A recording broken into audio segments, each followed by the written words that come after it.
Over the last few months, we've made great strides. We've had our association registered locally, and now we are in the process of having it registered with the International League Against Epilepsy and the IBE. And much of that has been due to the hard work of Mr. Action Amos, who is sitting here. He's worked tirelessly in Malawi trying to get this association working, but also all aspects of epilepsy in Malawi. Please allow me and join me in applauding Action for his hard work. Now back to my presentation. I'm going to talk about epilepsy syndromes across the ages. This is the outline of my presentation. I'm going to look briefly at the revised AE terminology and concepts of organization. I'm going to look at a brief summary of some of the epilepsy syndromes in various age groups, particularly looking at brief features of the various epilepsy syndromes, drug treatment, but also a quick look at the prognosis of the various syndromes.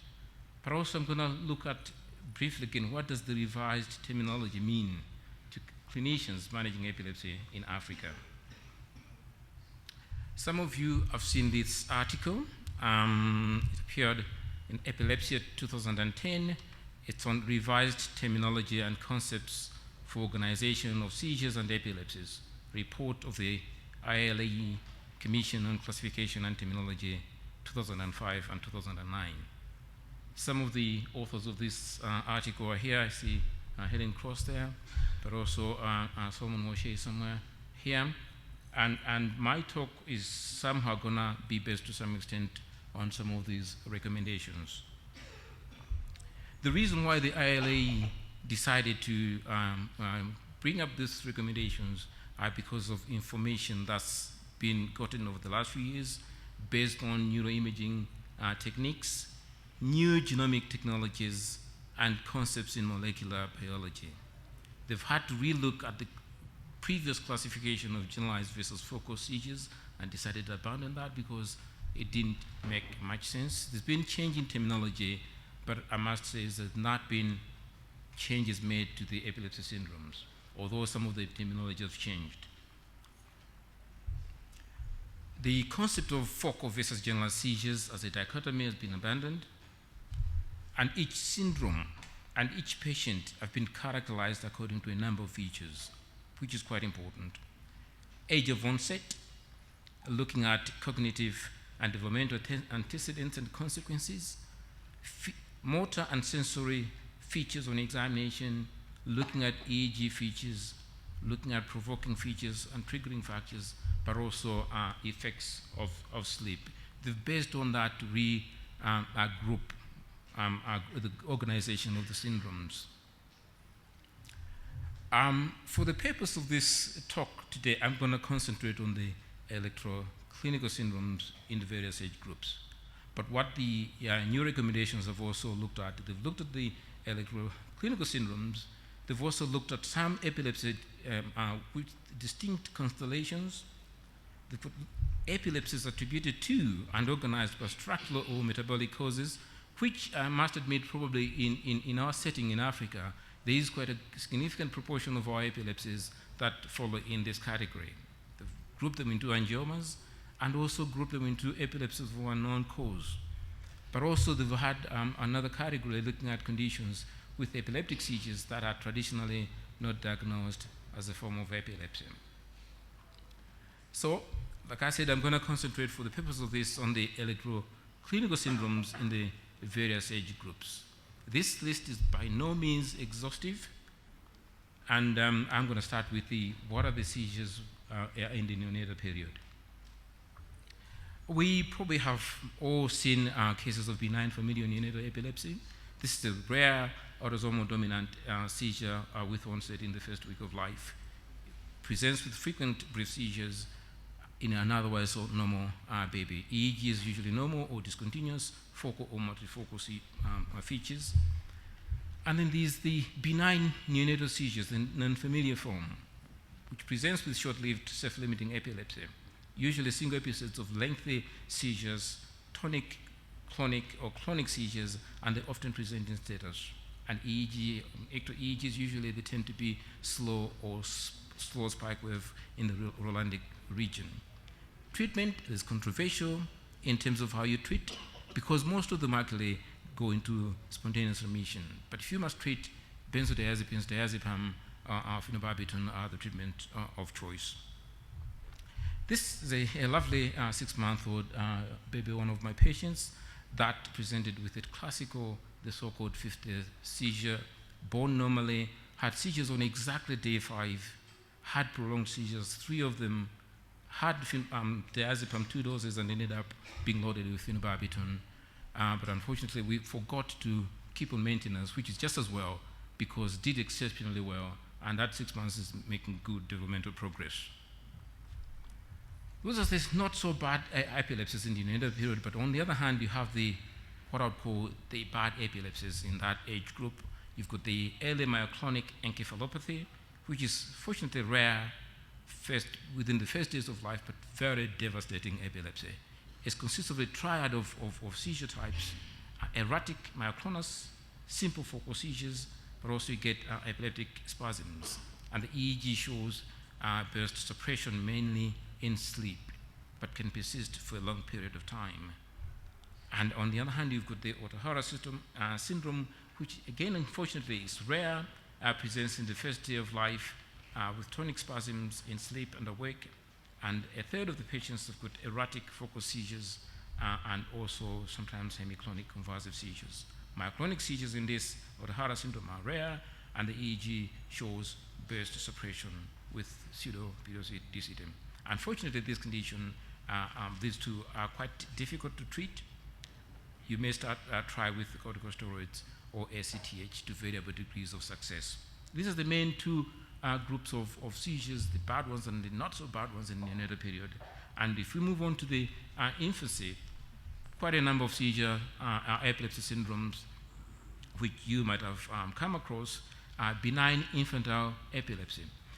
Like I said, the terms, I'm not going to go to all the changes in terminology, but benign seizures is one of the terms that has been discouraged and abandoned, but the seizures themselves, the syndromes, have maintained their names.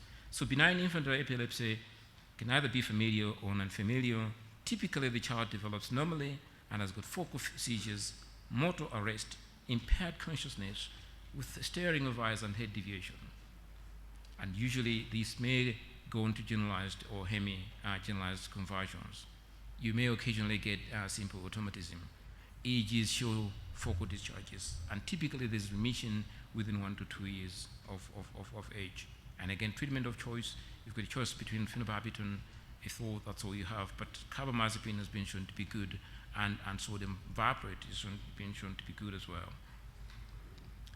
Moving on, again, not so bad epilepsies. Myoclonic epilepsy in infancy presents with myoclonic seizures, and again, typically during 6 months of age to about 3 years, normal development, and the seizures may be triggered by stimulus, auditory or tactile stimuli. And EEG shows polyspikes, and again, there's usually remission within 6 months to 5 years of onset. Treatment of choice is mainly sodium valproate, but some have found clonazepam to be good for the myoclonic seizures.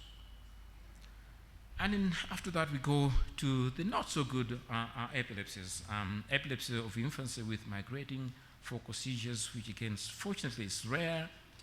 Starts with lateral eye head deviation, unilateral eyelid jerking, and then you go on to have tonic or clonic conversions, and may go on to develop generalized tonic-clonic conversions. It's a very devastating form of epilepsy, and EEG usually shows multiple independent spike and slow wave discharges. Again, treatment, very difficult, but where you have osteopental is considered to be the treatment of choice if you've tried everything else, and in our setting, some might consider using clonazepam.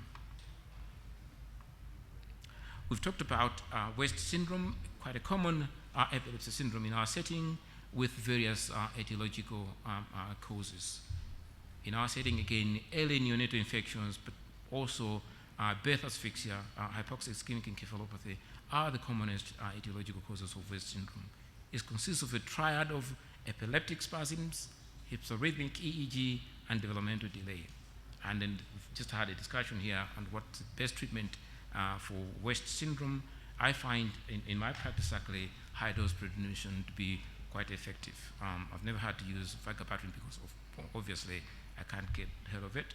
And in my country we do not have ACTH, but I find high-dose prednisone to be fairly effective. And then go on to, again, devastating forms of epilepsy, Dravet syndrome.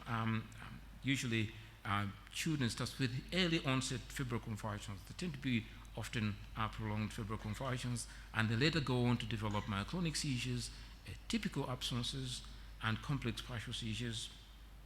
And in a third of the patients, the seizures are provoked by high temperature, and the EEG is often polymorphic. And as you know, Dravet syndrome, there's an association with GES plus, generalized epilepsy with febrile seizure plus and sodium channelopathy, a gene, sodium channel gene. And the treatment, again, with this Dravet syndrome is ideally stiripento, but we can use sodium valproate or phenobarbital. And on the other hand, you have myoclonic encephalopathy in progressive disorder, again, another form of encephalopathy, epilepsy encephalopathy with fixed encephalopathy, recurrent episodes of prolonged and erratic atypical myoclonic absences.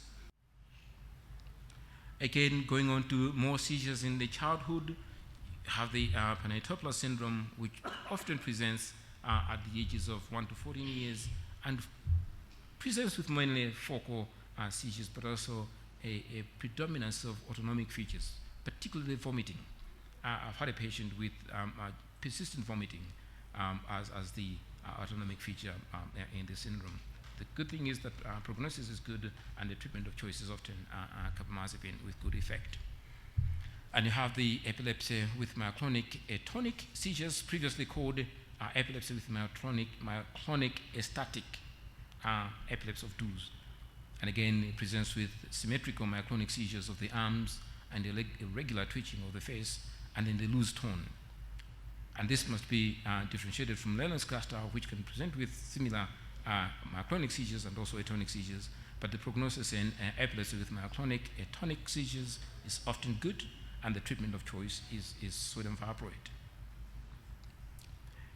As you go on in older childhood, you have the late onset childhood occipital epilepsy, the cast out type, which presents typically at about 3 to 5 years of age and presents with seizures from the occipital origin, visual hallucinations, plus or minus blindness, and they may present with head or eye deviation, eyelid flutter, but also other features of head deviation. Prognosis is good, and the treatment of choice is again carbamazepine.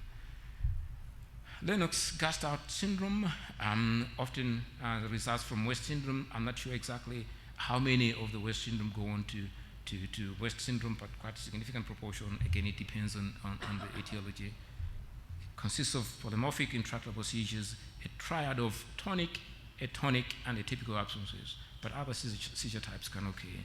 And EEG is quite abnormal background, but also with generalized spike and slow wave discharges. Bad prognosis and often requires polytherapy. And then you've got the ESIS, or people call it epileptic encephalopathy with continuous spike and wave during sleep. Again, it starts with seizures usually at night, hemiclonic, focal motor seizures, and there's also cognitive and motor delay. And the diagnosis of ESIS is usually through sleep EEG, which shows continuous slow wave spike and slow wave discharges during non-REM sleep. And the other extreme spectrum of that is the Landau-Kleffner syndrome, which is an acquired epileptic aphasia, considered to be partly reversible epileptic encephalopathy. There's verbal and auditory nausea with linguistic difficulties and behavior problems as well. Most people would consider Landau-Kleffner and then ESIS to have the common pathophysiological process, and actually some have considered that they are the different ends of the spectrum. Childhood absence epilepsy, again, another not so bad epilepsy, starts age of 4 to 10 years, short duration seizures, absences, abrupt onset and termination, the severe impairment of consciousness, the frequent absences daily, and the EEG shows the classical 3 Hz spike and slow discharge. Prognosis very good, and treatment of choice is ethosuximide. This is just an example of one of the children that I have, an 8-year-old who had what typical childhood absence, but surprisingly very difficult to treat despite high doses of sodium valproate. Came in absence status, and got him out of the absence status with diazepam. After that, started on sodium valproate, has not had any seizures since. What transpired is that actually before the absence status, he didn't take his medication. So this acted as a wake-up call for him, and then after that he's been seizure-free for about a year. And then we move on to the adolescents and adults. Seizures, common seizures are juvenile absence epilepsy, and again, just like the childhood absence, presents with severe typical absences, severe impairment of consciousness, typically age of 9 to 13 years, and you may get myoclonic seizures that begin about 1 to 10 years after the absences. And you have the juvenile myoclonic epilepsy, which they all start with myoclonic seizures on awakening in almost all patients. And in about 90% of the patients, they may go on to develop generalized tonic-clonic convulsions. And in a third of the patients do develop typical absences, which classically are subtle. There's subtle impairment of consciousness compared to the severe typical absences in juvenile absence epilepsy or childhood absence epilepsy. Again, treatment of choice is sodium valproate. Let me just mention at this point, as a general rule, what I would actually say, avoid carbamazepine and phenytoin in myoclonic and absence seizures. As you all know, they do exacerbate myoclonic seizures and absence seizures. And again, further on, you have the progressive myoclonic epilepsies in adolescent and adulthood, autosomal dominant epilepsy with auditory features, and other familial temporal epilepsies. And then you have the less specific age-related epilepsies, like the familial focal epilepsy with variable foci that can present in a time between childhood and adults. And you have the reflex epilepsies, the musicogenic epilepsies, reading epilepsies, which can develop at any point during development. This is just in a nutshell some of the epilepsy syndromes you get from neonates to the adult. But the question is, what does all this mean to the new organization, to people working in Africa? We know that a significant proportion of the epilepsies are infective, and probably there are structural abnormalities. They'll probably therefore fall in the category of epilepsy with structural abnormalities or metabolic problems. We know there are issues of consanguinity and therefore maybe metabolic conditions in North Africa. Maybe we have a larger representation of these epilepsies in this category. We have limited availability of diagnostic capabilities. Neuroimaging, EEGs. I think Dr. Samia yesterday told us that about only 39% of African institutions have either a neuroimaging technology or EEGs. Metabolic investigations, unless you come from Tunisia, they are non-existent in most of Africa. Genetic and molecular investigations are virtually non-existent. Treatment options are limited. But even for the drugs that we have, they're often in short supply. What does that mean? But I think we should to be able to classify the epilepsy syndrome from careful clinical assessment. Making a diagnosis of epilepsy is about history. And we've heard yesterday about how cell phones have revolutionized the way we would assess our epilepsies. Video cameras on the cell phones can be useful. We should be able to, from the age of onset of the seizures, careful phenotyping, including seizure semiology and cognitive assessment, we should to be able to classify some of these epilepsy syndromes. But I still believe EEGs are important. I think if we must make a difference in choosing from the limited amount of drugs that we have, if we must be able to inform the parents, the guardians about the prognosis of their children, we need EEGs to properly characterize and classify the epilepsies. Not only in terms of management of the epilepsies, we've been talking about training our juniors, undergraduates, postgraduates, clinical officers, nurses, and I think well-equipped centers are mandatory. And I think if organizations are local organizations, this is something we must do. One of the things we need to do is we need to lobby for EEGs. I think every epilepsy center in Africa, I believe, needs to have an EEG.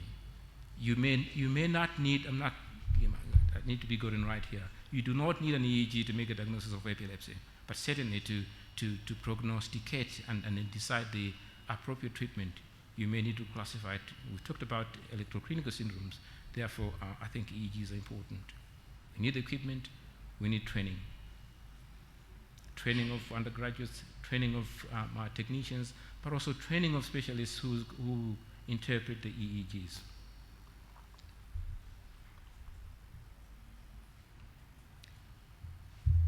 I usually like this slide, essentially to remind myself that whatever we talk about now, just to echo what other people have already said, we're only looking at the ears of a hippo, and there's a huge animal underneath that we need to do something about. Thank you.